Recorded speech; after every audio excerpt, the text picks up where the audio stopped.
U.S. Air Force Academy, Colorado Springs, January 1984. Elijah Crawford moved the mop across the third-floor hallway in precise squares, each stroke overlapping the last by exactly 3 inches. He'd learned the pattern 30 years ago, his first week as a janitor at the U.S. Air Force Academy. The floor supervisor had shown him once. Crawford never needed a second demonstration. It was 5:47 a.m. on a Tuesday in January 1984. The cadets wouldn't appear for another hour. Crawford preferred these quiet mornings, when the building belonged to him and the fluorescent lights hummed their steady electric song. No voices, no questions, no one asking him to explain himself. He was 69 years old, thin as winter wheat, with grey hair cropped military short out of habit rather than regulation.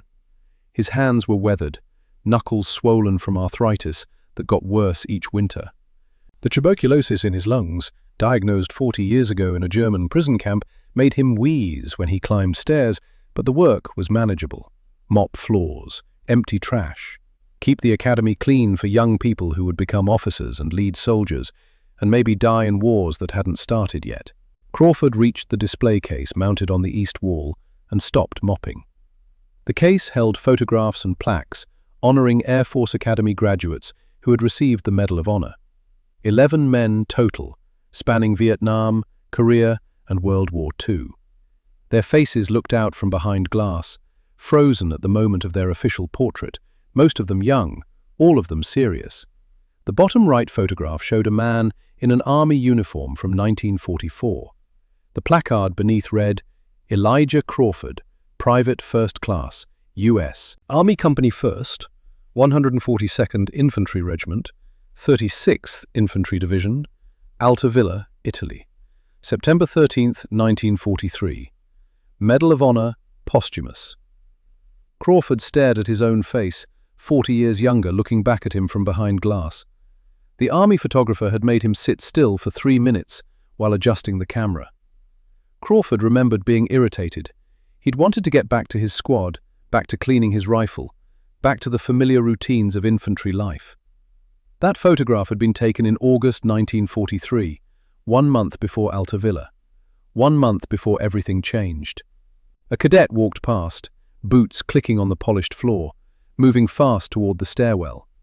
He glanced at Crawford the way people glanced at furniture, registering presence without interest, and kept walking.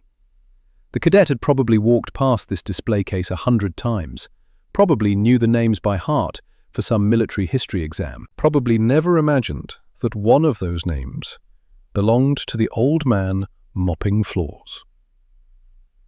Crawford returned to his mop and bucket. He had 3 more hallways to finish before the morning shift ended. The work was simple, repetitive, exactly what he wanted. No one expected a janitor to be extraordinary. That was fine with Crawford. He'd been extraordinary once, for 51 minutes on a hillside in Italy. It had nearly killed him. The rest of his life he'd spent being deliberately, carefully ordinary. He pushed the mop bucket toward the west wing, leaving wet tracks on polished tile, and tried not to think about German helmets silhouetted against a grey morning sky. September 9th to 12th, 1943, Salerno, Italy. 4 decades earlier, and an ocean away, Private First Class Elijah Crawford had crouched in a foxhole that smelled like volcanic ash and blood, listening to German machine guns tear the night apart. The 36th Infantry Division had landed at Salerno on September 9th, 1943, expecting light resistance. The intelligence officers had promised a quick advance inland, German forces in retreat, minimal opposition. They'd been catastrophically wrong. The Germans held every piece of high ground surrounding the beachhead. Observation posts with perfect fields of fire. Artillery pre-registered on every approach route. Machine gun positions dug into rocky hillsides, interlocking fields of fire that turned the coastal plain into a killing floor. Hill 424 dominated the terrain west of Altavilla, a volcanic limestone ridge rising 420 meters above sea level. Steep slopes, sparse vegetation, stone terraces, built centuries ago by farmers who'd abandoned the land when the fighting started. The Germans had occupied the hill 4 days ago and fortified it with professional efficiency. 3 MG-34 machine gun positions controlled the approaches. Company I had discovered this the hard way. On the night of September 12th, Lieutenant Nathaniel Garris had ordered an assault at 2300 hours. 2 platoons, roughly 80 men, advancing upslope under cover of darkness. The plan was simple: reach the German positions before they could react, eliminate the machine guns with grenades and rifle fire, secure the crest. The plan had failed within the first 60 seconds. The MG-34s had opened fire simultaneously, coordinated and devastating. The cyclic rate was 900 rounds per minute, 15 bullets per second per gun, 45 rounds per second total, all of them searching for American bodies in the darkness. 9 men had died in the first 2 minutes. 14 more were wounded. The rest had gone to ground, pressing themselves into shallow depressions in the volcanic rock, unable to advance, unable to retreat, pinned down by fire that never seemed to stop. Crawford had been part of the reserve squad, held back at the base of the hill in case the assault succeeded and reinforcements were needed. He'd watched the tracer rounds arc through the darkness, listened to the screaming, counted the seconds between machine gun bursts. 18 seconds. That was the interval. 8 to 12 rounds fired, traversed left to right, then 18 seconds of silence while the gunner adjusted or reloaded or waited for movement. 18 seconds. Not enough time to cross open ground, barely enough time to move 3 meters if you were fast. But Crawford wasn't interested in being fast. He was interested in being patient. By 0300 hours on September 13th, the survivors of the assault had crawled back to American lines. 9 dead on the hillside, 14 wounded. Nothing gained. Hill 424 remained in German hands. Lieutenant Garris had called together his squad leaders in a shell crater that served as company headquarters. He was 24 years old, West Point class of 41, and he looked like he'd aged 5 years in the past 6 hours. "Artillery barrage at 0600, Garris said, his voice flat with exhaustion. "We'll hit them with everything we've got, then send 2 companies up simultaneously. Overwhelming force. We take that hill or we die trying." Sergeant Boyd Ashford had nodded. He was career Army, 15 years in uniform, and he'd seen enough failed assaults to know what "we die trying" actually meant. "What about recon?" he'd asked. "We don't know exactly where those machine guns are positioned." "We know they're up there, that's enough." "Sir, if we had better intelligence on their exact positions..." "Sergeant, we don't have time for reconnaissance. The beachhead needs that hill secured by noon, or the entire division is at risk." Crawford had spoken up then, which was unusual. He rarely spoke in these meetings. "I can locate them." Every head had turned toward him. Crawford was 28 years old from Pueblo, Colorado, and his service record was unremarkable. No citations, no commendations, no combat kills before landing at Salerno. Sergeant Ashford had written in Crawford's last evaluation, "Adequate soldier, follows orders, lacks tactical imagination." "You can locate them how?" Garris asked. "Get close, observe their firing patterns, map the positions." "Crawford, there are 3 machine guns up there covering every approach. You'd be dead in 5 minutes." "Not if I move like I'm hunting." "Hunting?" Crawford had tried to explain, but the words came out wrong. He'd spent 4 years hunting mule deer in the San Isabel National Forest west of Pueblo. 4 years learning to move through terrain without being detected. 4 years of patience and careful observation and understanding that the animal you could see wasn't the one that would kill you. It was the one you didn't see. "I know how to get close to things that don't want to be found," Crawford had finally said. "Deer. Germans. Same principles." Garris had stared at him for a long moment. Then, "Stay in the goddamn hole, Crawford. We'll wait for artillery." "Sir, artillery might not..." "That's an order, Private." Crawford had nodded and returned to his position. But orders and intentions were different things. He'd learned that hunting, too. You could intend to shoot a deer from 400 yards, but if the wind shifted or the animal moved, Your intentions didn't matter. You adapted or you failed. At 05:17 hours on September 13th, while Lieutenant Garris slept in his shell crater and Sergeant Ashford dozed against a tree, Crawford had gathered his equipment and begun moving uphill toward the German positions. He carried an M1 Garand rifle, 4.3 kilograms, effective range 500 meters, 8 rounds loaded, with 48 additional rounds in 6 spare clips on his belt. He carried 3 Mk2 fragmentation grenades, each weighing 227 grams, each with a 5-meter lethal radius. He carried a canteen half full of water that tasted like iodine. He did not carry a helmet. The steel dome reflected moonlight and created a distinctive silhouette. Crawford had removed it before leaving the company perimeter, replacing it with a knit cap pulled low over his ears. His uniform was standard olive drab wool, but Crawford had rubbed mud on the fabric to kill the smell of army-issue soap. Deer could smell soap at 200 meters. He assumed Germans could too. The first machine gun position was 35 meters upslope from where Crawford started. He could see the muzzle flash whenever they fired, a yellow-orange blossom that bloomed and died in microseconds. The gun was positioned behind a stone terrace wall, part of the ancient agricultural system that terraced the entire hillside. Crawford had been watching that position for 20 minutes, counting the rhythm of fire. 8 to 12 round bursts, 18-second intervals, systematic coverage of the slope below. Between bursts, he could hear them talking, German voices, calm and professional.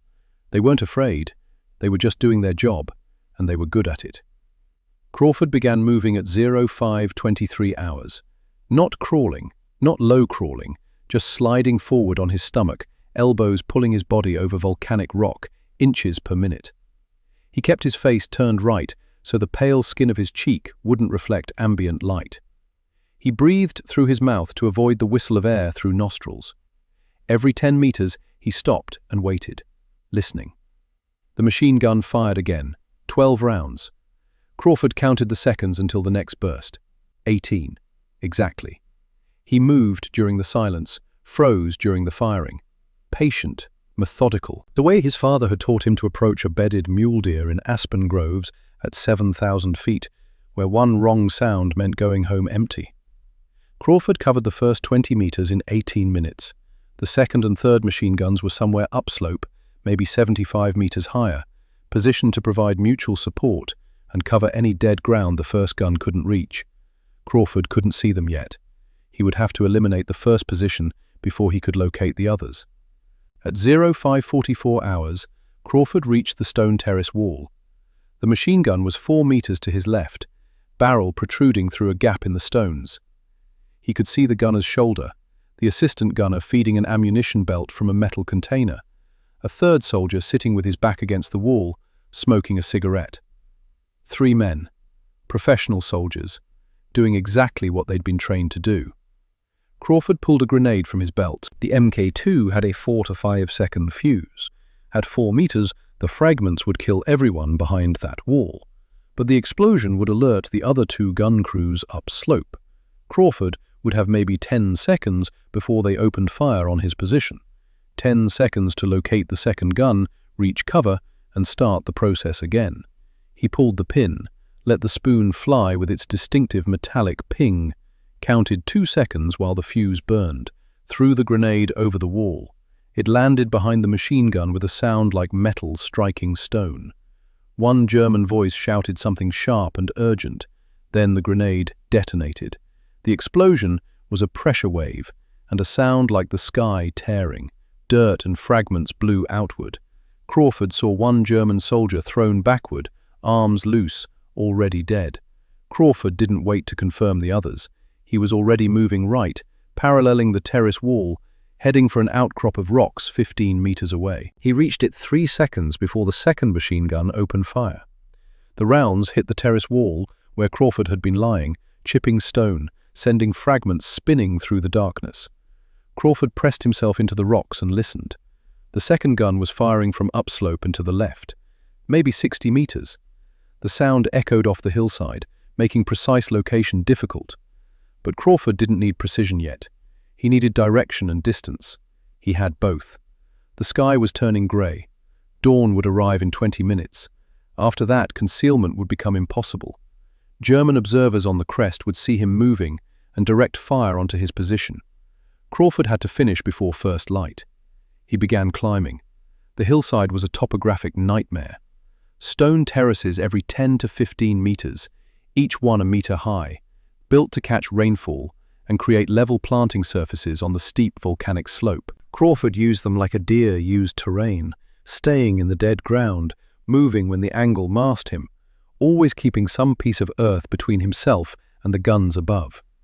The second machine gun fired in long bursts now, 20 to 30 rounds, sweeping the lower slopes where Company I was still pinned down 200 meters below. The crew hadn't seen Crawford yet. They were firing at muzzle flashes from American rifles, engaging known positions.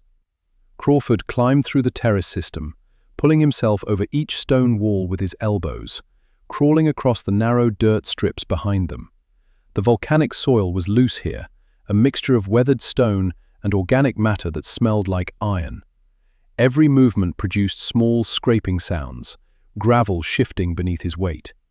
He moved during the machine gun bursts, when the sound of firing covered the noise of his approach, froze during the silences, patient. At 05:52 hours, Crawford reached a position 40 meters below the second gun. He could see it now, a depression gouged into the hillside, sandbags piled around the front and sides, 2 men visible. The gun was oriented downslope, covering the American positions. The crew's backs were to Crawford. They hadn't seen him. They were still focused on the valley below, still engaging targets that fired back, never imagining someone was climbing toward them through the dead ground. Crawford estimated the distance at 35 meters. Too far for an accurate grenade throw. He would have to get closer. He left the rocks and began crawling across open ground, angling upslope toward a cluster of olive trees 20 meters from the gun position. The earth was loose volcanic soil mixed with gravel. Every movement produced sound, small scrapes and shifts that seemed deafening in the pre-dawn quiet. But the machine gun fired again, and the sound covered Crawford's approach. He moved during the bursts, froze during reload. The German crew remained focused downslope, professional and disciplined, doing their job with German efficiency. Crawford reached the olive trees at 05:57 hours. Ancient trees, trunks thick and gnarled, branches spreading low. Someone had planted these 300 years ago. They'd survived other wars. From the trees, Crawford could see the third machine gun position. It was 50 meters upslope from the second, dug into the base of a rock formation near the crest. The third gun wasn't firing. The crew was waiting, probably under orders to conserve ammunition and provide overwatch while the other guns engaged targets. Crawford understood the tactic immediately. The third gun was insurance, positioned to cover the other 2 if they were attacked. If Crawford destroyed the second gun, the third gun would kill him before he could reach cover. He needed to neutralize both guns, but he only had 2 grenades left, and the positions were 50 meters apart. He couldn't throw a grenade that far. He couldn't approach both simultaneously. He needed to change the tactical problem. Crawford pulled his second grenade and stared at it, thinking through the geometry. 2 guns, 50 meters separation, interlocking fields of fire. Professional crews who would react instantly to threats. The mathematics didn't work. Not with grenades, not with direct assault. He needed deception. Crawford looked around the olive tree. The ground was littered with debris from the fighting, spent shell casings, broken equipment, fragments of stone blown loose by mortar fire. And there, half buried in volcanic soil, a piece of wood. Splintered branch from a shell-damaged tree, maybe 1.5 meters long. Crawford pulled it free and examined it. Straight, solid, light enough to hold steady, but strong enough not to break. He removed his knit cap and placed it on the branch's split end, wedged it tight. The cap looked pathetic, a dark blob on a stick, barely resembling anything human. But Crawford wasn't trying to fool human eyes at close range. He was trying to fool human instincts at 60 meters in bad light, make them see movement and react before thinking. He positioned himself at the left edge of the olive tree, keeping his body behind the trunk, extending only his right arm. The The branch rose slowly above the tree line, the knit cap silhouetted against the grey sky. The second machine gun opened fire immediately. 40 rounds, maybe more, the gunner traversing left to right across the tree's position. Crawford felt the impacts through the ground, branches exploding overhead, wood fragments raining down. The cap took multiple hits and fell off the stick. When the firing stopped, Crawford counted. 8 seconds of sustained fire, 12 seconds of silence, reload or barrel change. 18 seconds total, the same rhythm as before. He'd confirmed 2 things. First, the Germans would shoot at movement without confirming the threat. Second, their reload cycle was predictable. Crawford looked at the stick in his hand, then at the ground around him. He needed something more visible than a knit cap, something that would draw sustained fire, make them commit ammunition, make them believe they'd killed their target. He found it 30 seconds later. When Crawford had thrown his first grenade at the first machine gun position, he'd killed 3 Germans. One of them had been wearing a Stahlhelm, the distinctive German steel helmet with its coal scuttle profile and rolled rim. Crawford had passed that position on his way upslope. The helmet was still there, lying in the dirt beside the dead soldier who'd worn it. Crawford crawled back down to the first position, retrieved the helmet and returned to the olive trees. The detour cost him 4 minutes, but time wasn't the constraint anymore. Visibility was. The sky was getting lighter, maybe 15 minutes until full dawn. He mounted the Stahlhelm on a longer stick he'd found, 2 meters of solid wood, probably a broken sapling. The helmet fit perfectly on the split end, secured by friction and gravity. Crawford raised the helmet above the rocks, slower this time, letting it rise like a soldier carefully checking the terrain. The second machine gun fired instantly. 50+ rounds, a sustained burst that shredded the helmet's position. Crawford heard the distinctive tang of bullets striking steel. The helmet took at least 3 direct hits but stayed on the stick. When the firing stopped, Crawford lowered the stick and examined the helmet. 3 holes punched through the crown. The Germans had hit center mass. If that had been Crawford's actual head, he'd be dead. Instead, he was alive and had confirmed the second gun's exact position. More importantly, he discovered something tactical. The Germans would shoot at a helmet on a stick. They would commit ammunition to a target that was nothing but deception. They would react faster than they could think. Crawford pulled his second grenade and began moving. The approach to the second machine gun took 11 minutes. Crawford used the terrain, crawled during their firing bursts, froze during reloads. At 05:58 hours, he was 20 meters from their position, concealed behind a stone terrace, close enough to hear them talking. One voice was young, nervous. The other was older, calm, giving instructions. A veteran and a replacement, maybe. The older German was teaching the younger one, explaining fields of fire and ammunition conservation. Crawford almost felt bad about what he was about to do. Almost. He pulled the grenade pin, counted 2 seconds, threw. The grenade flew in a low arc and landed 3 meters short of the position, striking volcanic rock. The explosion blew dirt and fragments forward into the sandbag war. Crawford saw one German soldier thrown backward. The second soldier dropped behind cover, whether hit or seeking protection, Crawford couldn't tell. Then Crawford was running upslope, boots digging into loose soil, lungs already burning. Behind him, the second position was silent. Ahead and above, the third machine gun opened fire. The rounds hit the ground where Crawford had been standing 2 seconds earlier. He dove forward, rolled behind a boulder the size of a truck, pressed himself flat. The third gun kept firing, long bursts, 60+ rounds, the gunner suppressing the area where Crawford had disappeared. The bullets chewed through volcanic rock like it was soft wood, sending fragments spinning overhead. Crawford lay still and thought about the geometry. He was 25 meters from the third position, maybe 30.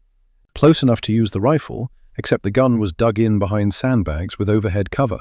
Rifle rounds wouldn't penetrate. He needed the crew to leave the position, come to him, make themselves vulnerable. He needed the helmet trick again.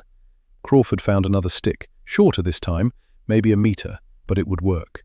He wedged the German Stahlhelm, now with 3 bullet holes through the crown, onto the split end. He raised it slowly above the boulder. The third machine gun fired immediately. The helmet took more hits, the bullets punching through already damaged steel.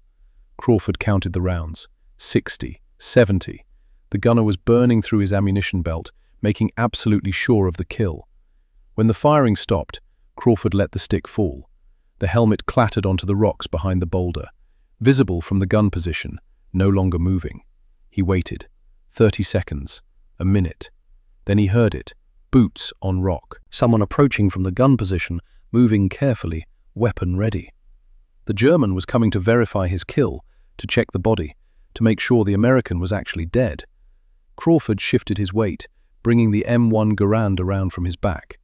He kept the movement minimal, just enough to get the rifle into position.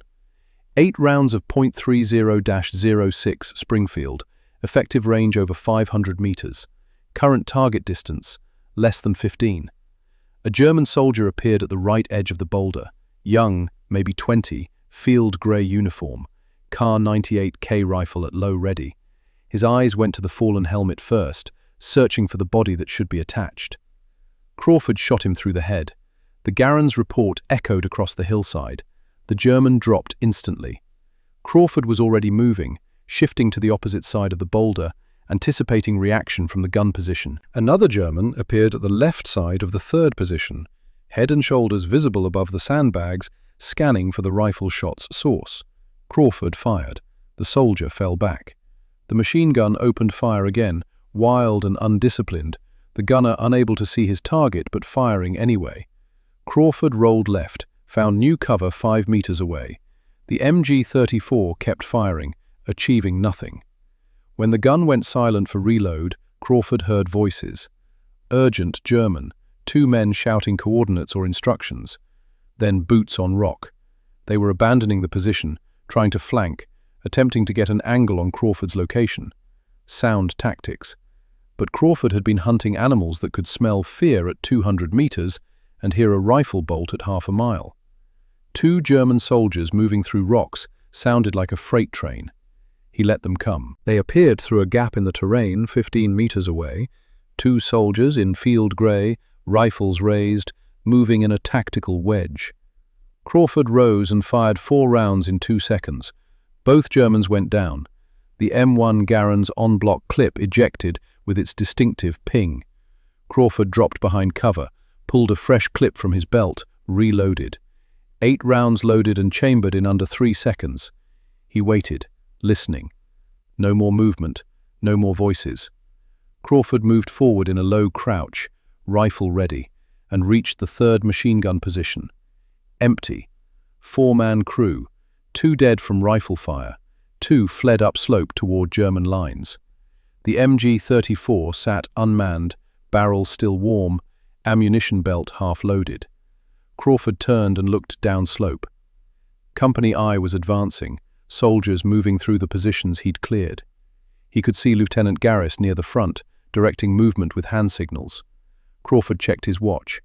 06:15 hours. He'd started at 05:23, 51 minutes. 3 machine gun positions destroyed. Approximately 9 to 12 Germans killed. 0 American casualties during his assault. Crawford sat down heavily and realized his hands were shaking. 06:15 to 06:35. Hours, September 13th, 1943. Lieutenant Nathaniel Garris reached the 3rd machine gun position at 06:22 hours, breathing hard from the climb, his Thompson submachine gun sweeping left and right for threats. He found Crawford sitting behind the sandbag wall, reloading rifle clips with ammunition scavenged from German ammunition boxes. Crawford looked up. His face was streaked with dirt and sweat. His uniform was torn at both knees. His hands were steady now, the shaking gone, replaced by the methodical movements of a man performing a familiar task. "Sir." Garris stared at the MG-34 position, then at the 2 German bodies lying 15 meters away, then back at Crawford. "Did you do this alone?" "Yes, sir." "All 3 positions?" "Yes, sir." Garris sat down heavily on the sandbag wall. He pulled a canteen from his belt and drank, then offered it to Crawford. Crawford took it and drank deeply. The water was warm and tasted like metal, but it was the best thing he'd tasted in hours. "I told you to stay in the goddamn hole," Garrus said. "Yes, sir." "You disobeyed a direct order." "Yes, sir." Garrus was quiet for a moment. Behind them, Company I was consolidating on the crest, establishing defensive positions, preparing for the German counterattack that everyone knew was coming. Sergeant Ashford was organizing the second platoon, shouting orders, getting men into fighting positions. "How did you do it?" Garrus asked. Crawford explained the helmet trick, the German Stahlhelm mounted on a stick, raising it to draw fire, using the muzzle flash to locate positions, making the Germans waste ammunition on a deception while he moved through their blind spots. Garrus listened without interrupting. When Crawford finished, the lieutenant was quiet for a long moment. "That's the most insane thing I've ever heard," Garrus said finally. "It worked, sir." "It worked," Garrus agreed. He stood up and extended his hand. "I'm recommending you for the Medal of Honor. Sergeant Ashford is co-signing the recommendation." Crawford didn't know what to say to that. The Medal of Honor was for men who did extraordinary things, heroic things. Crawford had just done what needed doing, using skills his father had taught him hunting deer in Colorado mountains. "Sir, Crawford, you single-handedly neutralized 3 enemy machine gun positions in under an hour. You enabled this entire company to advance with 0 casualties during your assault. You saved lives. That's worth recognition." "The men who died last night trying to take this hill," Crawford said quietly. "They followed orders. They charged straight up into machine gun fire, knowing they'd probably die. That's heroic. I disobeyed orders and went alone. If I'd failed, only I would have died. That's still heroic." "No, sir. That's just practical." Garrus looked at him for a long moment, then nodded. "Get some rest, Crawford. We're going to need everyone when the Germans counterattack." Crawford stood and moved to a position along the crest, found a good spot between 2 rocks that offered cover and a clear field of fire down the northern slope. He lay prone, rifle ready, and waited. 06:35. Hours. The German counterattack came exactly as expected, infantry supported by armor advancing from the North Valley in a coordinated assault. Crawford counted 3 Panzer IV tanks and 2 Stug 3 assault guns, with infantry following in loose formation. Company 1 opened fire. The crest erupted in rifle shots and machine gun bursts. The Americans had brought their own .30 caliber machine guns forward, establishing overlapping fields of fire across the approach routes. Crawford fired methodically, working the M1 Garand's trigger smooth and steady, picking targets at the edge of the German advance. Soldiers trying to flank, soldiers exposing themselves to direct infantry. He dropped 3 Germans in quick succession, each shot carefully aimed, each shot a kill. The battle developed into a grinding exchange. The Germans couldn't advance without casualties. The Americans couldn't retreat without abandoning the high ground they'd just taken. It was war reduced to its simplest mathematics. Whoever could sustain losses longer would win. Crawford reloaded, chambered a round, and continued firing. His shoulder ached from the Garand's recoil. His ears rang from the sustained noise.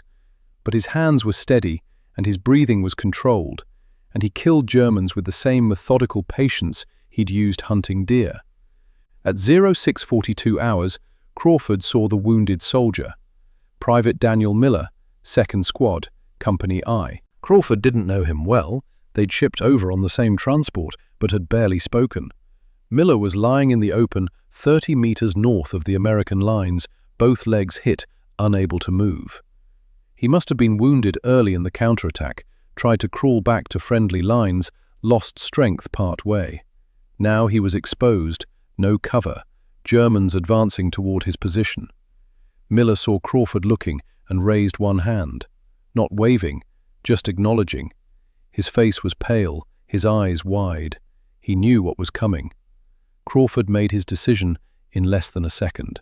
He stood up, slung his rifle across his back, and ran toward Miller. Sergeant Ashford shouted something. Crawford didn't hear it over the gunfire. He was focused on Miller, on covering 30 meters before the Germans saw him, before someone with a clear line of sight put a bullet through his back. He reached Miller in 8 seconds. The private had been hit twice in the left leg, once in the right. Bone was visible through torn fabric. Blood pooled beneath him, dark against volcanic soil. "I've got you," Crawford said. He grabbed Miller under the arms and began dragging him backward toward the American lines. Miller screamed. The movement ground bone fragments together, fired every nerve ending at once. Crawford kept dragging. 20 meters to safety. 15. Then he heard German voices. Close. Too close. Crawford turned his head and saw the patrol. 6 German soldiers, flanking right around the American position, using dead ground that Crawford himself had used during his morning infiltration. They'd been invisible to defenders on the crest. Now they were 10 meters away, rifles raised, moving directly toward Crawford and Miller. The lead German, a corporal by his insignia, shouted a command. Crawford didn't speak German, but he understood the tone. "Stop. Drop your weapon. Hands up." Crawford looked at Miller, then at the German patrol, then back at the American lines. 15 meters. Might as well have been 15 miles. He let go of Miller and raised his hands. The Germans took Crawford's rifle first, the M1 Garand that had killed 9 Germans in the past hour. A German corporal examined it with professional interest, worked the action, checked the chamber. He said something in German that sounded approving. They took his ammunition, his canteen, his knife, his identification tags, everything that identified him as PFC Elijah Crawford, serial number 37458291, blood type O, Protestant. The corporal spoke English, heavily accented but functional. "You are very brave," he said, "or very foolish." Crawford looked at Miller, who was trying to stay conscious. "Just doing my job." "Your job was to get killed." "My job was to get him home." The corporal considered this, then nodded to one of his men. The German soldier, a medic, judging by the Red Cross armband, moved to Miller and began treating his wounds. The corporal looked back at Crawford. "He will receive medical attention. You have my word as a German officer." "Thank you." They bound Crawford's hands with wire and began marching him north, away from Hill 424, away from Company I, away from the battle he'd spent 51 minutes winning. Behind him, Crawford heard the firefight continue, American voices shouting orders, machine gun fire, the crump of mortars. Company I was still holding. The hill he'd cleared would remain in American hands. The corporal walked beside Crawford, one hand on the captured M1 Garand. "What is your name?" "Crawford, PFC. Serial number 37458291. I am Corporal Wilhelm Strasser, 16th Panzer Grenadier Division. I will process your capture personally. You will be treated according to Geneva Convention." He paused. "You killed many of my comrades this morning." "Yes." "How many?" Crawford thought about the question. 3 at the first position, 1 or 2 at the second. He hadn't confirmed the kills. 4 at the third. 9 confirmed, possibly more. Strasser nodded slowly. "We've found the positions. The machine guns destroyed. Professional work." He looked at Crawford with something like respect. "You did this alone?" "Yes." "How?" Crawford explained the helmet trick again. Strasser listened carefully, asked questions about timing and angles and ammunition expenditure. When Crawford finished, the corporal was quiet for several minutes. "That is very clever," Strasser said finally. "Simple but effective, the kind of innovation that wins wars." They walked in silence after that, following a goat trail down the northern slope of Hill 424. The sounds of battle faded behind them. Ahead, somewhere in the valley, was a German command post, then a prisoner collection point, then a truck that would take Crawford to Italy, then a ship to Germany, then Stalag 7A. Crawford didn't know any of that yet. He only knew that he'd done what needed doing. 3 machine gun positions in 51 minutes. Company I held for high ground. Private Miller would receive medical attention. The rest was out of Crawford's hands. At 0710 hours, they reached a German defensive position dug into the hillside. Other prisoners were there, Americans from Company I, captured during the counterattack. Maybe a dozen men, sitting with hands bound, guarded by German soldiers. Strasser pushed Crawford toward them gently. "Sit. Wait for transport." Crawford sat. His wrists ached where the wire cut into skin. One of the American prisoners recognized him. "Crawford, Jesus Christ, they got you too." "They got me. We heard you took out 3 machine guns by yourself. That true?" Crawford nodded. "How?" "Helmet on a stick. Made them shoot at it. Located positions from muzzle flash." The prisoner stared. "That actually worked?" "3 times. Holy shit." The sun climbed higher. The morning warmed. German trucks arrived to transport the prisoners north. Crawford climbed into the back of an Opel Blitz, sat on the wooden bench, felt the engine start and the wheels begin turning.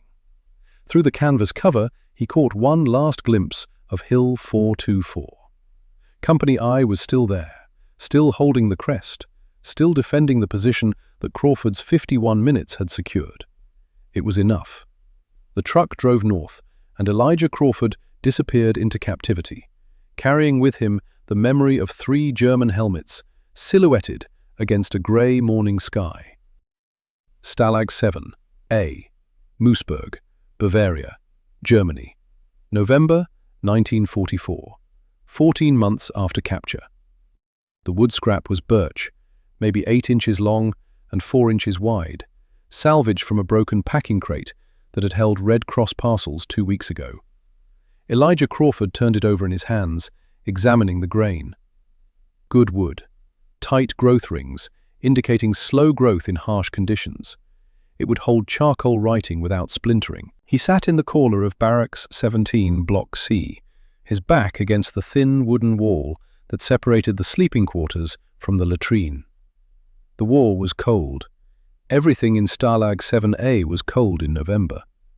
The barracks were unheated except for a single potbelly stove that 48 men crowded around each evening, burning whatever scraps of wood they could scavenge from around the compound. Crawford didn't crowd around the stove.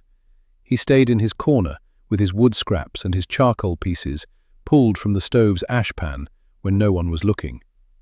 The other prisoners thought he was writing letters home, or keeping a journal of captivity, or documenting German war crimes for future prosecution. They were wrong. Crawford was writing about deer hunting. He held a charcoal piece like a pencil, gripping it gently so it wouldn't crumble, and began writing in small, careful letters across the birch scrap's smooth surface. November in San Isabel. First snow usually comes 3rd week. Bucks move to lower elevation following does into winter range. Best hunting 6,000 to 7,000 feet, where the transition zone provides both food and cover. Morning thermals rise up canyon, approach from downwind always, move slow. Father always said patience kills, not speed. He paused, examining his handwriting. The charcoal smudged easily. He'd have to be careful not to touch the words, or they'd blur into illegibility. When the scrap was full, he'd store it with the others under his bunk, wrapped in a piece of cloth torn from his spare shirt. The shirt he'd stopped wearing 2 months ago when it had become too threadbare to provide any warmth. "Crawford." He looked up. Corporal Michael Brennan stood over him, holding a tin cup of whatever passed for coffee in the camp. Roasted grain, maybe acorns, definitely not actual coffee. Brennan was from Boston, captured at Anzio in May 1944, 31 years old. Good soldier, kept his mouth shut and didn't complain, which made him one of the better men to be imprisoned with. "Yeah? You writing again?" "Yeah." Brennan sat down beside him, uninvited, but Crawford didn't mind. The barracks were too crowded for privacy anyway. 48 men in a space designed for 24. "What are you writing about?" "Hunting." "Hunting what?" "Mule deer. In the mountains back home." Brennan sipped his not coffee and made a face. "You've been writing about hunting for 6 months straight. Every single day. Don't you want to write about something else? About getting out of here? About what you'll do when the war ends?" Crawford looked at the birch scrap, at the words describing November snow and thermal winds, and the patience required to kill cleanly. "This is what I'll do when the war ends. Go back to those mountains. Hunt the way my father taught me. The war will end someday. The mountains won't change." "What if you forget? What if you get home and can't remember how to hunt anymore?" "I won't forget. but writing it down helps me remember who I was before I became prisoner 84736. Crawford set down his charcoal piece carefully. The camp wants us to forget who we were, wants us to become just numbers, just bodies waiting to die. Writing about hunting reminds me I had a life before this. I'll have a life after this. Brennan was quiet for a moment. Around them, the barracks filled with the sounds of men trying to stay warm and sane. Someone was singing quietly in German, a prisoner who'd grown up in a German-speaking household and still remembered the songs.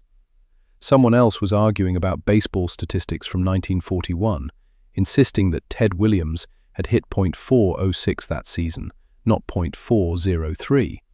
Normal sounds, human sounds, the sounds of men refusing to give up. "They're saying the war will be over by spring," Brennan said. "Russians are pushing from the east. We're pushing from the west. Germany's getting squeezed. Can't last much longer." "Maybe." "You don't think so?" Crawford picked up his charcoal again and continued writing on the birch scrap. "I think wars end when they end. Predicting doesn't change anything. Better to focus on what you can control, like remembering what matters." "And hunting matters?" "Hunting is about more than killing deer." Crawford didn't look up from his writing. "It's about understanding the mountain, reading weather patterns, moving quietly through terrain, respecting what you take. My father taught me all of that. If I forget hunting, I forget him. I forget the best parts of who I was." Brennan stood up, cup in hand. "You're a strange man, Crawford." "I know." After Brennan left, Crawford returned to his writing.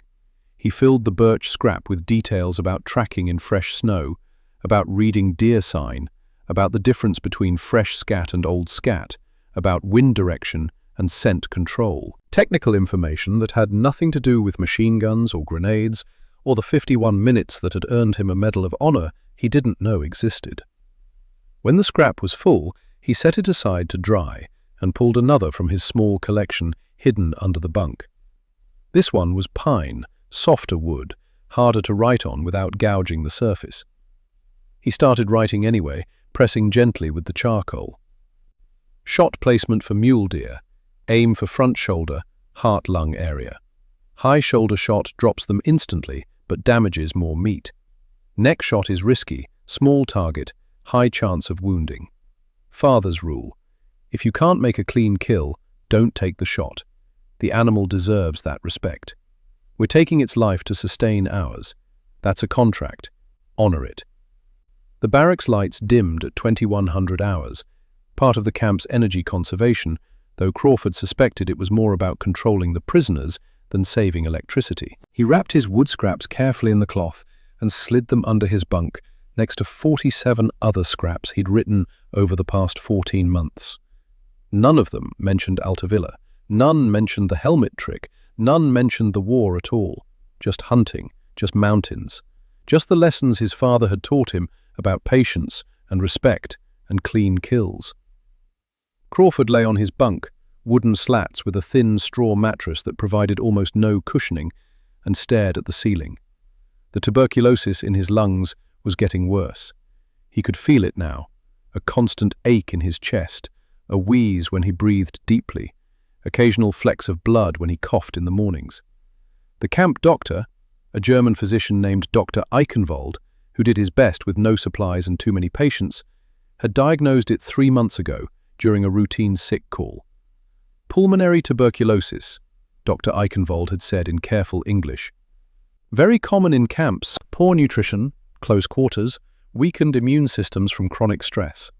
I can do nothing except recommend you get as much food as possible and avoid heavy physical labor." Crawford had thanked him and left. There was no treatment available. Antibiotics that could fight tuberculosis existed. Streptomycin had been discovered in 1943, but they weren't available to POWs in German camps. You either survived tuberculosis or you didn't. The bacteria would do what bacteria did, multiplying in lung tissue, creating cavities and scar tissue, making it progressively harder to breathe. Crawford thought about the San Isabel National Forest, about air so cold and clean it hurt to breathe on winter mornings, about hunting at 7,000 feet elevation, where the air was thin and your breath came out in white clouds. About the silence after fresh snowfall, when the world seemed to hold its breath. He would hunt those mountains again. The war would end. The Germans would lose, that much was obvious now, even to the most optimistic Nazi. When Germany surrendered, the camps would be liberated, prisoners would be repatriated, and Crawford would go home. The tuberculosis might kill him eventually, but not before he made one more hunting season in the high country, tracking mule deer through aspen groves turned gold by autumn frost. That was enough. One more season, one more clean kill, one more chance to honor his father's teachings. Crawford closed his eyes and let sleep take him, dreaming of mountains far from Bavaria, far from war, far from everything except wind and silence and the patient work of the hunter. April 29th, 1945, Liberation Day. The American tanks arrived at 10:35 hours on a Sunday morning. Crawford heard them before he saw them, the distinctive rumble of Sherman engines, the squeal of tracks on pavement, the deep mechanical roar of American power rolling through Bavaria like a force of nature. The German guards had fled during the night.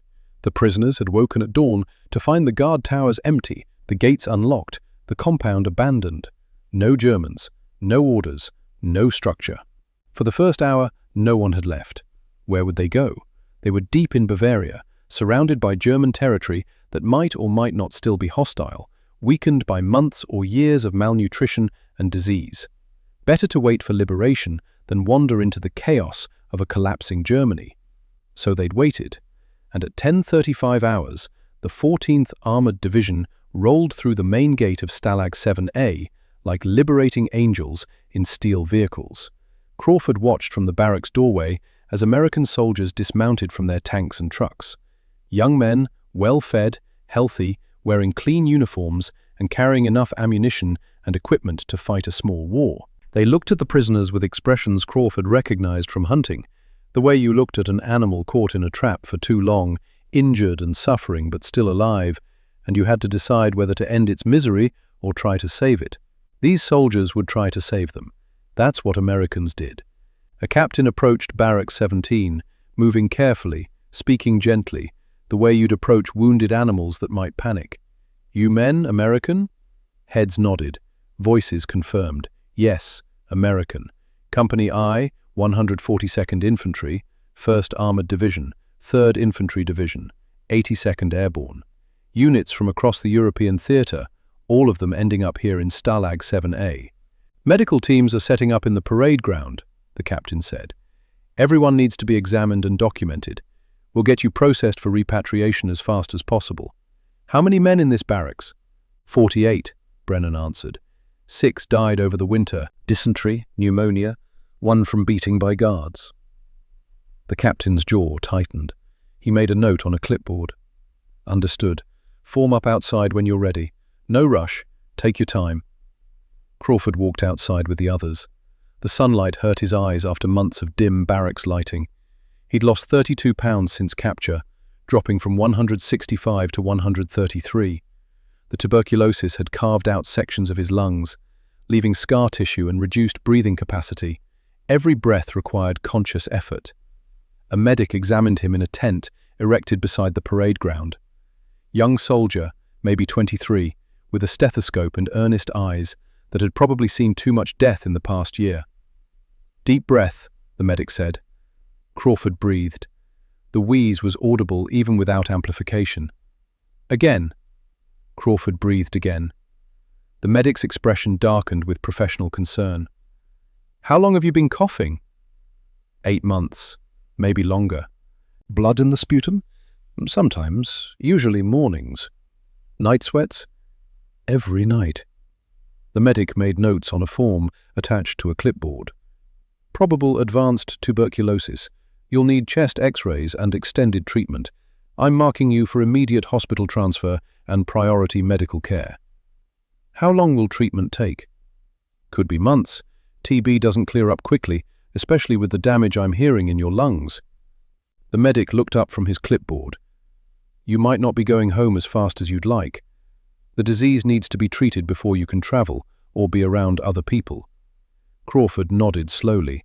Months in a hospital. That meant summer 1945 at minimum, autumn if the treatment took longer. The 1945 hunting season in San Isabel would start in October. He might miss it entirely. "Name and unit," the medic asked, pen ready.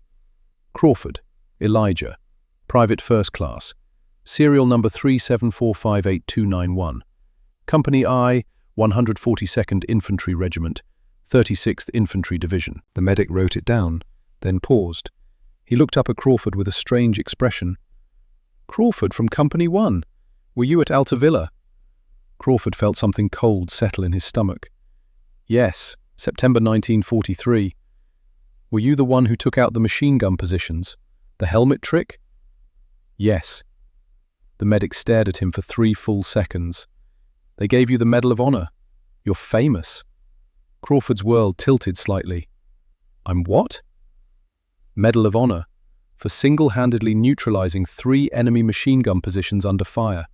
It was in Stars and Stripes last year. Big article. They said you were killed in action right after. Your family received the medal in a ceremony." Crawford sat down heavily on the examination table. "I didn't die." "Obviously." The medic was still staring.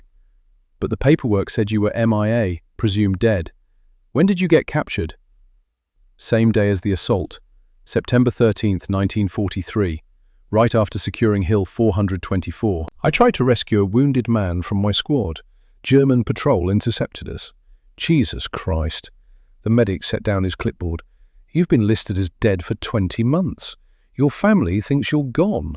The Medal of Honor was awarded posthumously to your father in Pueblo, Colorado in May 1944. Crawford thought about his father receiving the medal at a ceremony in Pueblo, thought about the telegram that would have arrived first. "The Secretary of War desires me to express his deep regret that Private First Class Elijah Crawford was killed in action." Thought about his mother crying, his father standing at attention while some colonel read a citation and placed a medal in his hands. "Don't correct it," Crawford said quietly. The medic blinked. "What?" "Don't correct the records, leave them as they are." "But you're alive. Your family needs to know." "That medal was given to a soldier who died at Altavilla." Crawford met the medic's eyes. "I'm not that soldier anymore. Let him keep the medal. Let my family keep their memory of him." The medic looked like he wanted to argue, saw something in Crawford's expression that stopped him. That's not my decision to make. The Army will sort this out when they process your repatriation. They'll contact your family, correct the records." "Sure," Crawford said. "They'll sort it out." But he knew they wouldn't. The Army was processing millions of soldiers right now. Casualties, prisoners, displaced persons, liberated camps. Bureaucratic chaos. A single POW whose records said he was dead would slip through the cracks unless someone specifically looked for the discrepancy and decided to fix it. If Crawford didn't push the issue, if he just went through the system quietly, accepted his treatment, went home without making waves, the error would persist. The Army would continue believing that Private First Class Elijah Crawford had been killed in action at Altavilla on September 13th, 1943. And maybe that was better. The soldier who had crawled up Hill 424 and killed 9 Germans with 3 grenades and a rifle had died there. Not literally, but in every way that mattered. That soldier had been 28 years old, healthy, capable of extraordinary violence when necessary. The man sitting in this medical tent was 30 years old, ravaged by tuberculosis, carrying 20 months of starvation and disease and psychological trauma. Different person, different life. Maybe the Army's paperwork was accidentally correct. The soldier had died. Someone else was going home. Crawford stood up from the examination table. "When do I get transported to the hospital?" "Transport convoy leaves tomorrow morning, 0800 hours. The medic was still looking at him strangely. "Are you sure about not correcting the records? Your family—" "I'm sure." The medic made one final note on his clipboard and let Crawford go. Crawford walked back to Barracks 17, gathered his few possessions, the wood scraps with hunting notes wrapped carefully in cloth, a spare set of clothes that were more holes than fabric, his dog tags, and prepared for the next phase of his journey home. 20 months as a prisoner of war, 51 minutes as a hero, the rest of his life trying to figure out which one defined him. Pueblo, Colorado, October 1945, 5 months after liberation. The house looked exactly as Crawford remembered it.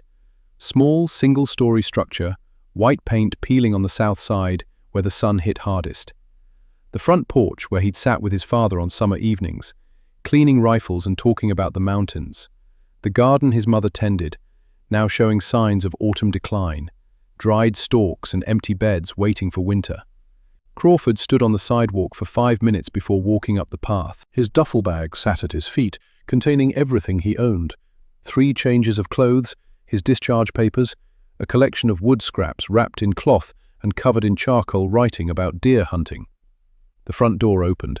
His father stood there, older than Crawford remembered, greyer, thinner, moving slower. For 3 seconds they just looked at each other across the distance.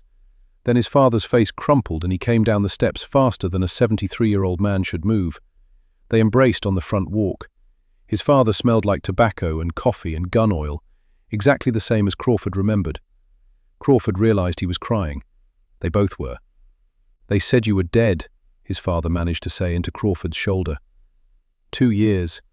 The telegram said killed in action. We had a ceremony. The medal. "I know. I'm sorry." "Don't." His father pulled back, gripping Crawford's shoulders with hands that were still strong despite age. "Don't apologize for surviving. Don't ever apologize for that. Come inside. Your mother's been cooking since we got word you were coming home."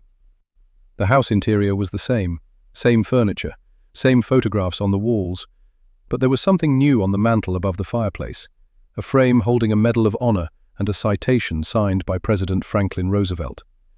Crawford stopped in front of it and read the citation.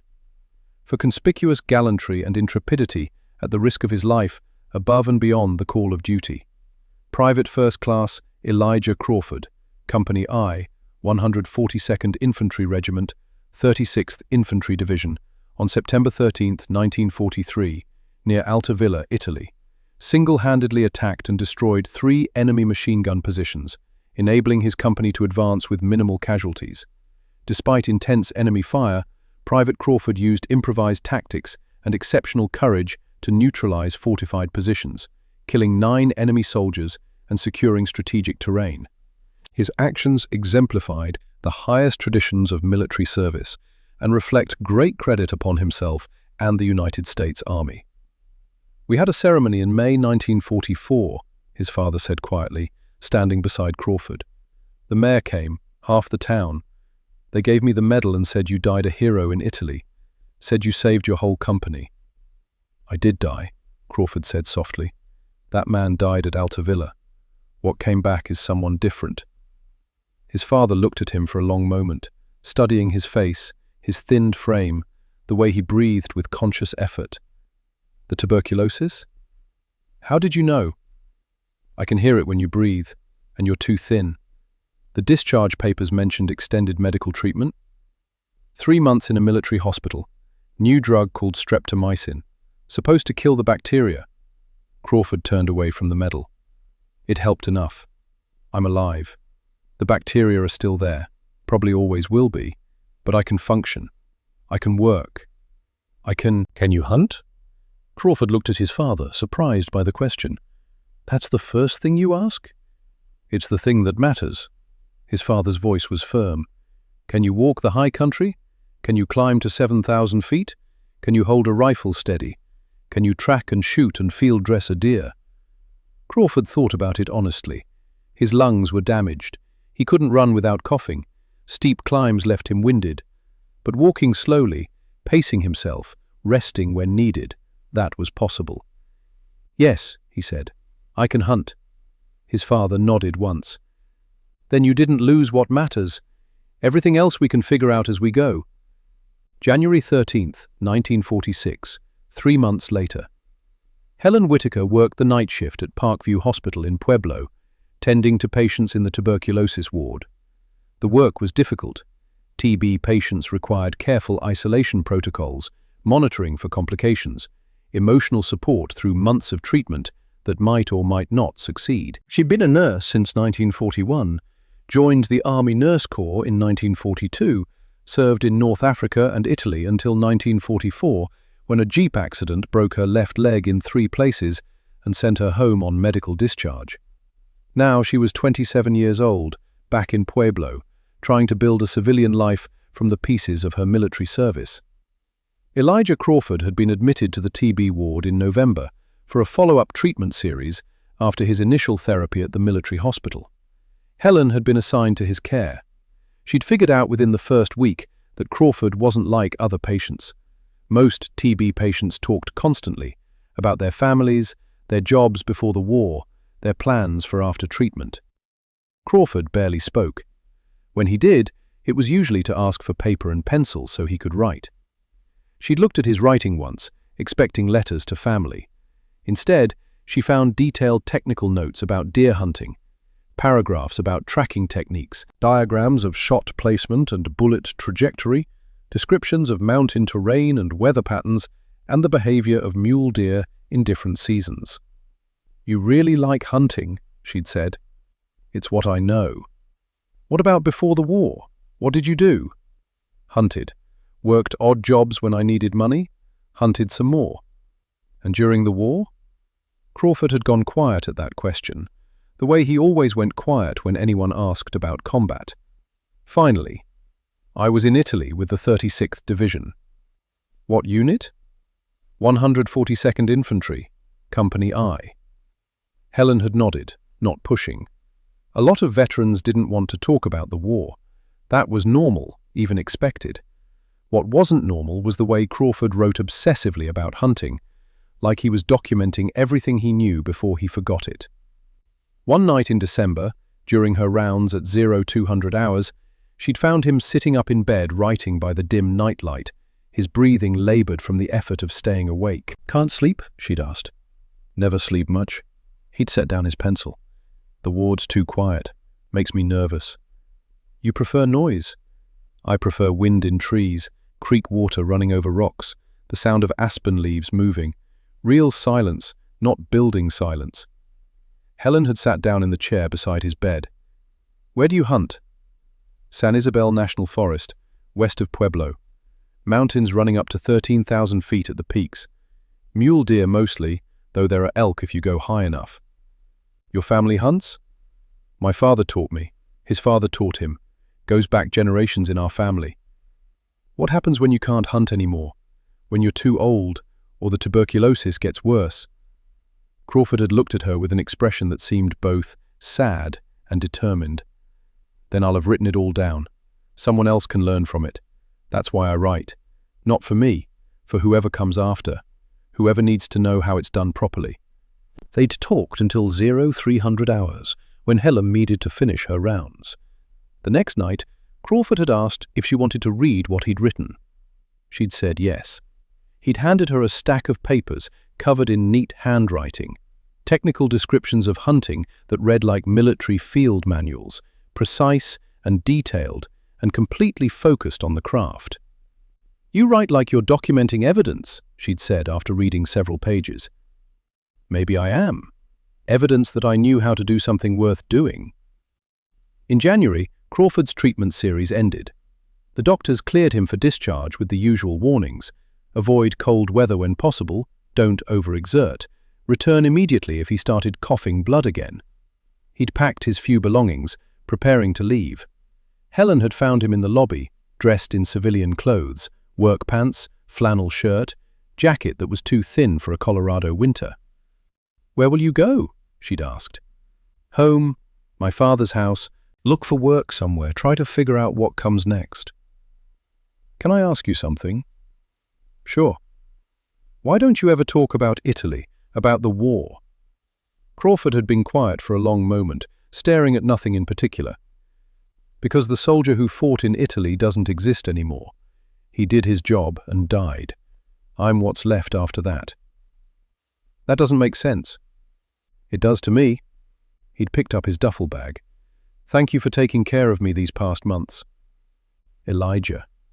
She'd used his first name for the first time, testing how it felt. "Would you like to have dinner sometime? when you're settled and feeling better." He'd look surprised. "Why?" "Because I think you're interesting, and because I'd like to know more about these mountains you write about constantly." "I'm not interesting. I'm a man who hunts deer and has damaged lungs and doesn't talk much." "That makes you exactly the kind of interesting that matters," Helen had said, "the kind that doesn't realize it." They'd had dinner the following week, and the week after that. And by March, Crawford was visiting Helen 3 evenings a week, teaching her about tracking and wildlife sign and the particular beauty of aspen groves in autumn light. They married on January 13th, 1946, in a small ceremony at the courthouse. Helen's parents attended. Crawford's father stood as best man. There were no other guests. No military friends. Crawford didn't keep in touch with anyone from Company I. No extended family, just the people who mattered most. After the ceremony, Helen asked about the medal on the mantel at his father's house. Crawford took her there and showed her the framed citation. "That was earned by a soldier," he said quietly. "I'm not a soldier anymore. I hunt deer and I'm married to you. That's who I choose to be now." Helen read the citation, the description of Hill 424, the machine gun positions, the improvised tactics, the posthumous award. She looked at the medal itself, the blue ribbon and 5-pointed star. Then she looked at her husband. "They think you're dead," she said. "The army listed me as missing, presumed dead. When they awarded the medal, they gave it to my father posthumously." "But you're alive, standing right here." "Technically, yes." "Elijah, you need to correct this. You earned that medal. It belongs to you, not to some ghost. That medal belongs to the man who crawled up Hill 424 and killed 9 Germans before breakfast. I'm not that man anymore. I don't want to be that man. I want to be a husband who hunts mule deer and lives quietly." Helen had stared at him, trying to understand. "So you're just going to let the army think you're dead? Forever?" "If they let me, yes. That's—" She'd stopped, searching for the right word. "That's really strange, Elijah." "I know." Helen never pushed the issue again, but sometimes Crawford would catch her looking at the medal on his father's mantel after they'd moved in with his father to help care for him in his declining years, and he knew she was thinking about the man who'd earned it, wondering what had happened on Hill 424 that had convinced her husband he'd died there. Crawford never told her the details, not in 1946, not in the years that followed. The helmet trick, the crawl under fire, the grenade throws, the rifle shots at point-blank range, all of it stayed locked away in the part of his mind where the war lived, separate from his civilian life. He'd built a wall between who he'd been and who he was now. The wall was necessary. Without it, he'd go insane trying to reconcile the hunter who respected clean kills with the soldier who'd killed 9 men in an hour. Better to keep them separate. Better to let the soldier stay dead. March 1947. Re-enlistment. Civilian life wasn't working. Crawford had tried. Worked as a carpenter's assistant for 3 months, then as a stock clerk at a hardware store for another 2 months. The work was fine, the pay was adequate, but something was missing: structure, purpose, the clear chain of command and defined objectives that military life provided. In March 1947, Crawford re-enlisted in the US Army, not for combat duty. His medical profile prohibited that permanently. The tuberculosis had left permanent scar tissue in his lungs, reduced breathing capacity, chronic susceptibility to respiratory infections. He would never pass a combat physical again. But the Army needed administrative personnel, clerks, supply sergeants, people who could process paperwork and manage logistics and keep the vast bureaucratic machine running. Crawford was assigned to Fort Carson, near Colorado Springs. Administrative duties, filing reports, managing personnel records. Boring work, but honest work. And it came with steady pay and housing and the familiar rhythms of military life. Helen supported the decision. She understood that Crawford needed structure more than he needed freedom. "Just promise me you'll come home every night," she'd said. "No volunteering for anything that looks dangerous." "I promise. My war is over." In 1954, the U.S. Air Force Academy opened in Colorado Springs. The academy needed support staff, maintenance workers, administrative personnel, custodial services. Crawford, now 39 years old, with 7 years of satisfactory but unremarkable military administrative service, applied for a civil service position.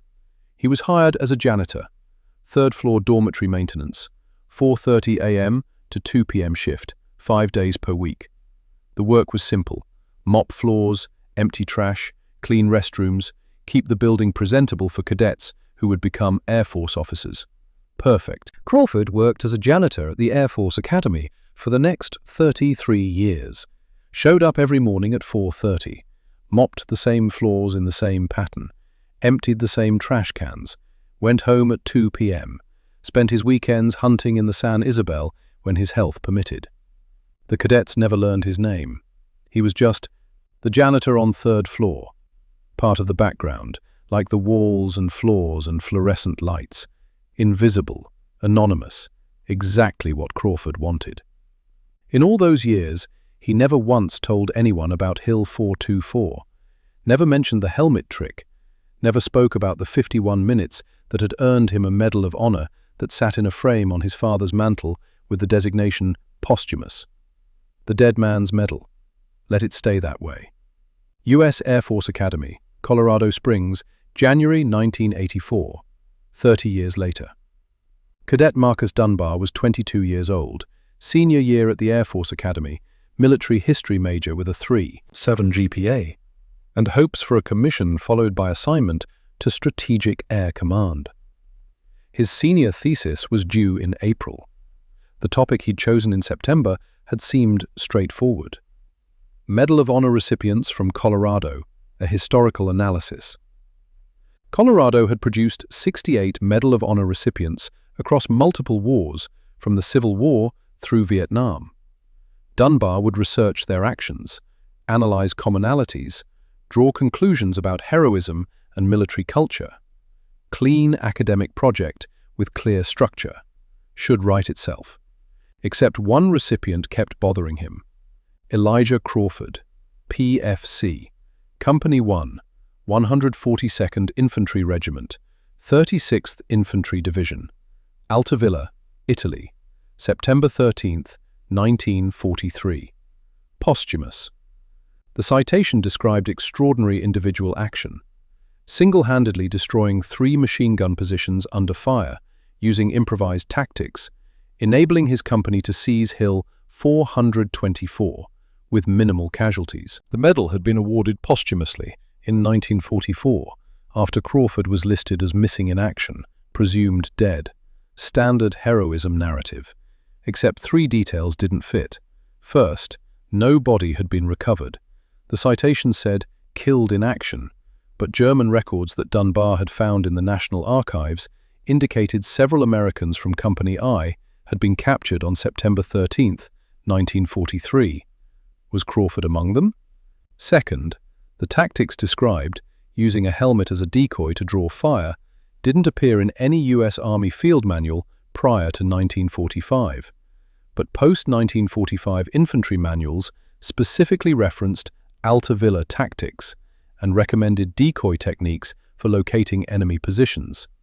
Someone had documented Crawford's innovation and incorporated it into doctrine. Third, when Dunbar had been cross-referencing Academy employment records for a different project, he'd found a name that made him stop breathing. Elijah Crawford, Civil Service, Custodial/Maintenance, third-floor dormitory, hired 1954, born 1915, Pueblo, Colorado. Same name, same hometown, same birth year that would make him 28 in 1943 and 69 now in 1984. Could be coincidence. Common name. Except when Dunbar checked additional details, service record notation U.S. Army 1942 to 1945, discharge location Fort Carson, Colorado, the probability of coincidence dropped to nearly 0. Dunbar spent a week trying to dismiss it, spent another week unable to think about anything else. Finally, on a Saturday morning in January, he went to the third-floor dormitory and looked for the janitor. He found Crawford in the East Wing hallway, mopping floors in that distinctive grid pattern Dunbar had seen hundreds of times without really seeing it. Old man, thin, grey hair, weathered face, moving slowly but efficiently, like someone who'd done this exact task 10,000 times and would do it 10,000 more. "Excuse me, sir." The janitor looked up from his mop. "Yeah? Are you Elijah Crawford?" "That's what my name tag says." He gestured to the small plastic tag pinned to his shirt. E. Crawford. Dunbar felt his heart accelerate. "Did you serve in World War II?" The janitor's expression didn't change, but something shifted in his eyes. Wariness. Maybe recognition that this conversation was going somewhere he didn't want it to go. "Long time ago." "What unit?" A pause. 36th Division, 142nd Infantry. "Were you at Altavilla?" "In Italy. September 1943? The janitor set down his mop slowly. He looked at Dunbar for a long moment, and Dunbar saw something in that look he couldn't quite identify. Not fear, not anger, but maybe resignation. "Why are you asking?" "I'm writing my senior thesis on Medal of Honor recipients from Colorado. One of them was named Elijah Crawford, from Pueblo. He served in the 142nd Infantry. The citation says he was killed at Altavilla in September 1943. That's what they say." "Are you him?" Another long pause. Then, "You should talk to the superintendent about this. This isn't a conversation for a hallway." February 8th, 1984. The ceremony.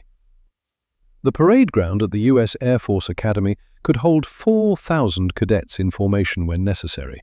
Today, it held exactly 4,000, every cadet at the Academy, in dress uniform, ranks aligned with mechanical precision, standing at attention under a cold February sky. Elijah Crawford stood off to the side of a podium that had been erected at the center of the formation, wearing a dress uniform for the first time since 1947. The uniform was new. They'd had to get him one, since his old service dress from 1945 no longer fit his thinner frame. The dress blues felt strange after 30 years of janitor coveralls. Too tight across the shoulders despite being tailored. Too formal. Too much attention. Helen stood in the front row of civilian spectators, crying already, and the ceremony hadn't even started. Crawford caught her eye and tried to communicate reassurance with his expression. She'd finally heard the full story last month, after Cadet Dunbar's discovery and the subsequent investigation. Crawford had told her everything. The crawl up Hill 424, the helmet trick, the grenades and rifle shots, the capture while trying to save a wounded soldier, the 20 months as a POW. "Why didn't you tell me?" Helen had asked through tears. "Because that wasn't the man you married," Crawford had said. "You married someone who hunts deer and works as a janitor, not someone who killed 9 Germans before breakfast." President Ronald Reagan stood at the podium now, preparing to read the citation that Crawford had heard once before, in 1984, when his father had received it. Reagan's voice carried across the parade ground, amplified by speakers. "For conspicuous gallantry and intrepidity at the risk of his life, above and beyond the call of duty." Crawford watched the cadets standing in formation.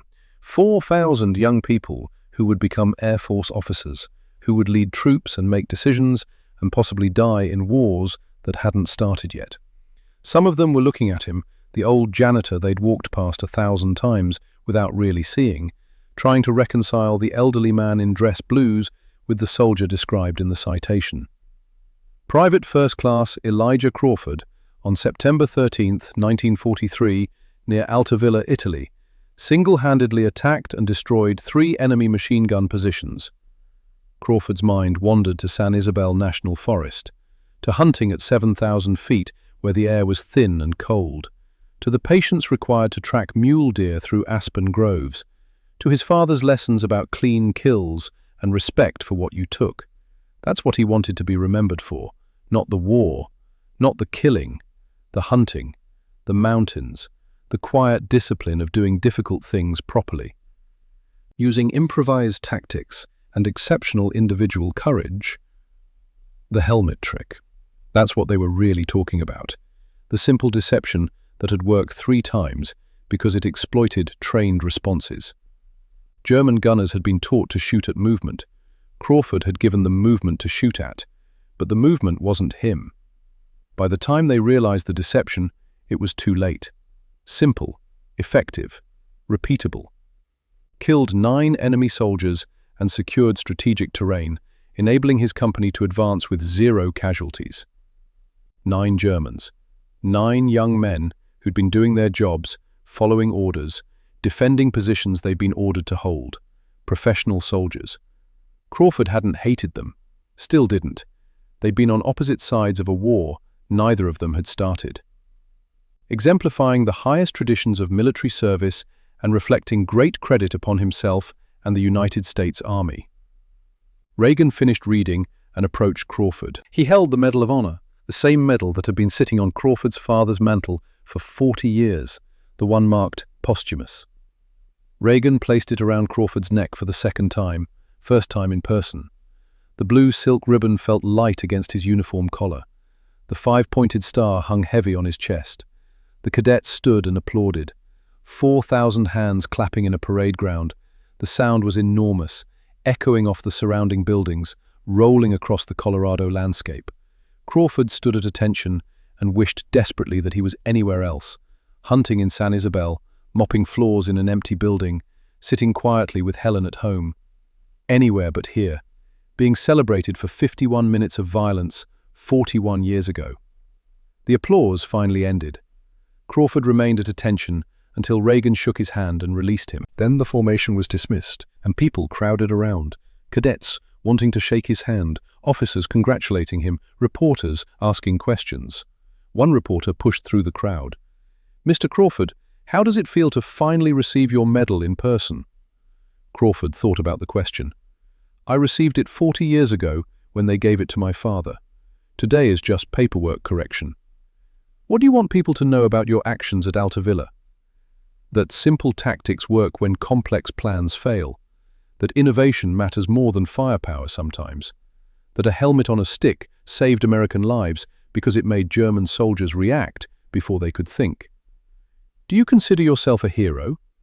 Crawford looked at the reporter, at the crowd of cadets and officers and civilians, all waiting for his answer. He thought about the 9 Germans he'd killed, about the 20 months in Stalag 7A, about 30 years mopping floors while wearing the name tag of a dead man. "The heroes died on Hill 424, he said finally. "They charged straight up into machine gun fire because their officers ordered them to. I disobeyed orders and went alone. If I'd failed, only I would have died. That's not heroism, that's just practical risk management."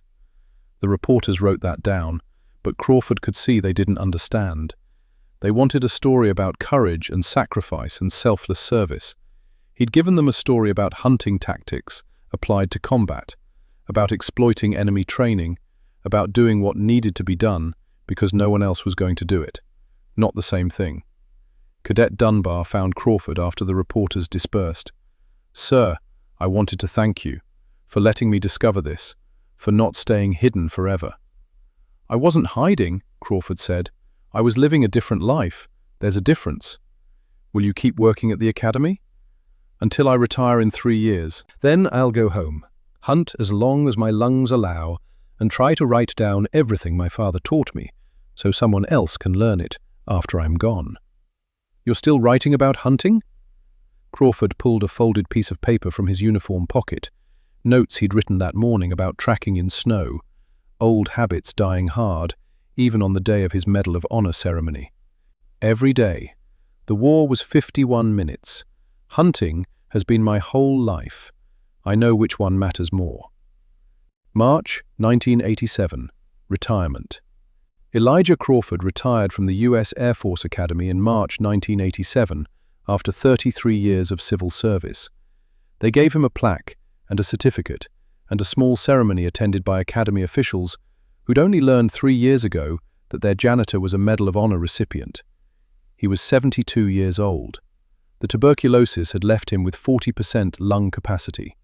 Walking uphill required frequent stops. Hunting at 7,000 feet in San Isabel was becoming impossible. He and Helen moved into a small house in Pueblo, the same house his father had lived in until his death in 1978. The house where the Medal of Honor still sat on the mantel in its frame, though the posthumous designation had been officially corrected in 1984. Crawford spent his retirement doing three things: caring for Helen, who developed arthritis in her 60s, writing detailed notes about hunting techniques, and taking short walks in the foothills west of Pueblo when his breathing permitted. He stopped hunting in 1995 at age 80.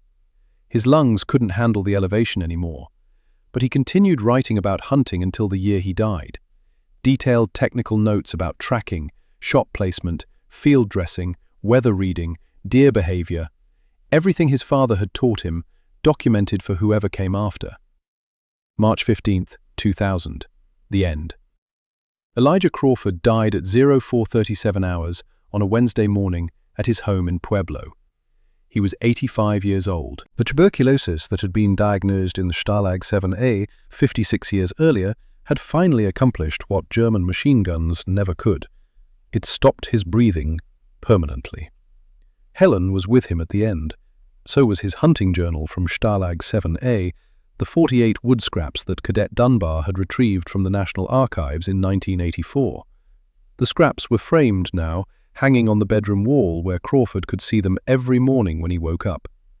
The funeral was small. Helen. A few distant cousins from Helen's side. Former colleagues from the academy. The governor of Colorado, who'd ordered state flags lowered to half-staff. Colonel Marcus Dunbar, now stationed at Peterson Air Force Base after a successful Air Force career. They buried Crawford at the Air Force Academy Cemetery with full military honors. 3 volleys of rifle fire. Taps played by a bugler. The flag from his casket folded into a triangle and presented to Helen, who clutched it to her chest and cried for the man she'd been married to for 54 years. The headstone was simple. Elijah Crawford, PFC, U.S., Army Medal of Honor, 1915 to 2000. No mention of Altavilla, no description of the helmet trick, no detailed accounting of his actions. Just name, rank, and the medal that had defined him, whether he'd wanted it to or not. Colonel Dunbar spoke at the graveside service. I met Elijah Crawford in 1984 when he was a janitor, and I was a cadet who thought I'd discovered a forgotten hero. But he taught me something more important than heroism. He taught me that extraordinary actions don't require extraordinary recognition, that doing what needs to be done, then living quietly with the consequences, takes a different kind of courage. He did something remarkable at Altavilla in 51 minutes. Then he spent 60 years being deliberately unremarkable. That's the lesson I'll carry for the rest of my life. After the service, Helen gave Colonel Dunbar a package. Elijah wanted you to have this. Inside was a German Stahlhelm, battered, rusted, with 6 bullet holes punched through the crown and brim. He kept it? Dunbar asked, shocked. He retrieved it in 1985. Made a special trip to Italy, climbed Hill 424 one last time, found this helmet still lying in the rocks where it had fallen 42 years earlier. He never told anyone except me. Why did he want me to have it? He said you understood what it represented. Not killing Germans. Innovation. Using what you have to accomplish what needs doing. He thought you should teach that principle to others. Dunbar held the helmet carefully, feeling the weight of it, the history embedded in damaged steel. This helmet had been part of the tactic that entered military field manuals and influenced infantry training for decades. This helmet represented the moment when one creative soldier had changed tactical doctrine through sheer practical necessity. I'll put it in the Academy Museum, Dunbar said, with the full story, so cadets understand that innovation matters as much as courage. Helen nodded. He'd like that. Epilogue. Legacy. The German Stahlhelm went on display at the Air Force Academy Museum in June 2000 in a glass case dedicated to Elijah Crawford. The exhibit explained the helmet trick in detail, how Crawford had mounted the helmet on a stick to draw fire, how German gunners had reacted to movement before confirming threats, how this simple deception had enabled Crawford to locate and destroy 3 machine gun positions. Cadets still study the exhibit today, not as a lesson in heroism, but as a case study in creative problem-solving under pressure, in using available resources imaginatively, in understanding that sometimes the simplest solutions are the most effective. Military instructors use Crawford's story in tactical training. When complex plans fail, simple deceptions may succeed. Study your enemy's training, exploit their predictable responses. Innovation comes from understanding principles, not memorizing procedures. The helmet trick appears in modern infantry field manuals under decoy tactics for position location. The technique has been used in every American conflict since World War II, Korea, Vietnam, Iraq, Afghanistan. Soldiers who never knew Crawford's name have used his innovation to locate enemy positions and save friendly lives. That's the legacy that mattered to Crawford, not the medal, not the recognition, but the practical technique that continued saving lives long after he was gone. In the National Archives, 48 wood scraps sit in a storage box covered in charcoal, writing about deer hunting in the San Isabel National Forest. Written by a man who wanted to be remembered for what he loved, not what he killed. Written in a German prison camp by someone who understood that holding on to humanity required writing about mountains and patience and clean kills instead of writing about war. Both legacies survive: the war hero and the hunter, the man who crawled up hill 424 and the man who mopped floors for 30 years, the Medal of Honor recipient and the janitor who wrote about tracking mule deer on salvaged wood, Elijah Crawford. All of these men, none of these men. A life lived in the space between who others thought he should be and who he knew himself to be. The helmet sits in its case at the Academy, 6 bullet holes clearly visible. The hunting journal sits in its archive box, words still readable after 65 years. In 2015, an Academy cadet researching Crawford's life read the hunting journal and asked Colonel Dunbar, "Why did he write about hunting instead of the war?" Dunbar looked at the German helmet in its museum case, at the bullet holes that had saved American lives by drawing fire meant for Crawford himself. "Because he already knew how to fight wars," Dunbar said quietly. "He was trying to remember how to live in peace." The helmet remains on display. The journal remains in the archives. Both testify to the same truth, that what we do when survival is no longer in question reveals more about who we are than what we do when death is breathing down our necks. Crawford survived Altavilla, survived Stalag 7A, survived tuberculosis, survived recognition he never wanted, and through it all, he wrote about mountains and patience and the clean kills that his father had taught him to value above everything else except honor itself. That was the man. That was the life. The war was just 51 minutes that happened in between.